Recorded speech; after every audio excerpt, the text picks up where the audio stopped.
Hey everybody, it's April 20th. I'm Adam, and this is your Daily Dose of Today. Happy Passover, if you are celebrating Passover. I hope it's filled with family, fun, friends, and I hope it's fantastic. Let's go for the full alliteration. Today I want to speak about the importance of continuous improvement and continuous feedback in pursuing your goals, and I'm going to give a specific example using myself today. But continuous improvement, continuous feedback is something that we use in modern software development to try and deliver software faster, better, and cheaper to our customers, that we might delight our customers. And I also firmly believe that this actually translates outside of the software development lifecycle into everything that we pursue. And I think this is best exhibited by a concept called the oodaloop.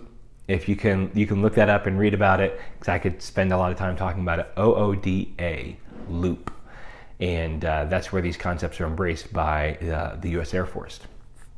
Anyway, so the reason why I say continuous improvement, continuous feedback is important is because besides being born and dying, not many things in life actually are starting line, finish line. So you start somewhere and then there's a definite finish and you're done. It's not in business, it's not in weight loss, it's not in fitness, right? You might set goals, but I assure you, once you hit those goals, you've got the next ones, right? You're like, I'm gonna lose 5 pounds and then you know what? I'm done. No, you get there, you lose the 5 pounds and then you have to try and keep it off. That's always a battle, right? That's why people yo-yo, because they just quit and then now they're back in the same spot. I know this, I struggle with my weight my whole life.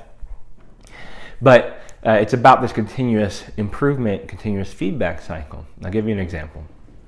So coming off from my shoulder surgery, the beginning I actually kept my weight off, but then probably like back about into month 2, it just started creeping on. Obviously I was losing muscle mass because I couldn't be active, and that coupled with not eating like the way I should have, and probably still eating like I was training, right? I packed on some weight.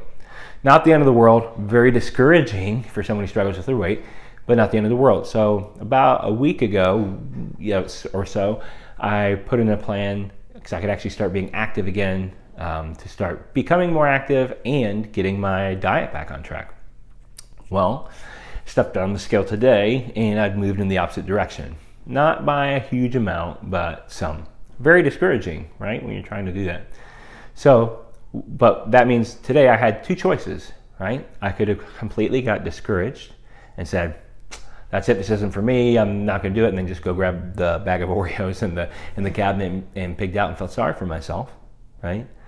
Or we could take the other option, which is, all right, that's not working. Whatever I was doing was not working. Now I was eating better, but obviously I need to dial it in some other places. And I'm also a big fan, by the way, the scale doesn't tell it all. So I know this last week I've been working hard. So I know I'm carrying water from inflammation. I know I'm starting to put on muscle mass, which will start to increase my mass a little bit.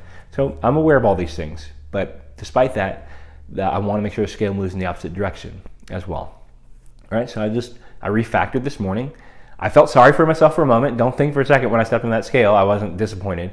I surely was disappointed. It wasn't the way I wanted to go, right? And I was going to work out this morning. I'm like, well, I'm carrying that heavier weight with me. All these things, right? So I gave myself a moment. I'm like, man, that really sucks. Yeah, you're right. It doesn't feel good to feel this much heavier. But then I had to plug it in, right? I said to myself, well, you're here.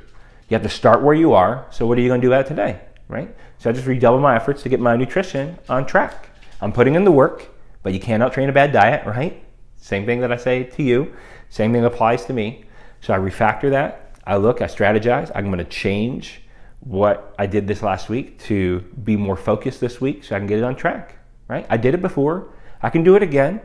And the same thing, you have to look at your defeats. This week wasn't a complete defeat, right? But in one area I didn't improve. So I wanna take that, I wanna focus and get it on track. And it's the same thing I'm asking you to do in your life, right? And I'm glad so many of you feel like you're getting encouraged by my videos and by these talks.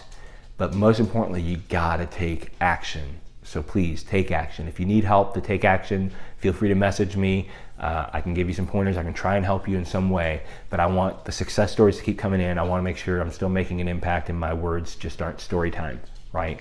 I wanna see you move in the right direction. Your success is my success. This has been your Daily Dose of Today.